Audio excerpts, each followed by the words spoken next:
మెడ్చల్లో అధిక మొత్తంలో గంజాయి పట్టుబడింది. ఎస్వడి పోలీసులు మెడ్చల్ పోలీసులు నిర్వహించిన సంయుక్త ఆపరేషన్లో 210 కిలోల గంజాయి స్వాధీనం చేసుకున్నారు. ఒకరిని అరెస్ట్ చేసి కారు, మొబైల్ సీజ్ చేశారు. పట్టుకున్న గంజాయి విలువ దాదాపు 60 లక్షలు పైగా ఉంటుందని డీసీపీ సందీప్ రావు తెలిపారు.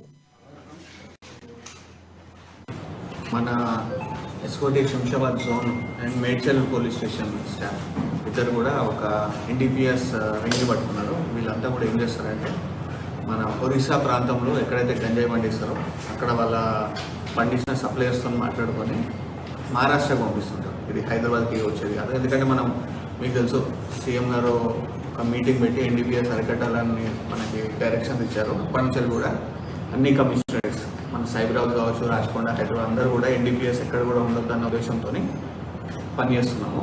సో ఇందులో భాగంగా లోకల్లో ఎక్కడ ఉన్నా కూడా ఎన్డీపీఎస్ అంటే గాంజాయి కావచ్చు, అదర్ డ్రగ్స్ కావచ్చు, వాళ్ళందరినీ కూడా మనం పట్టుకున్నాము.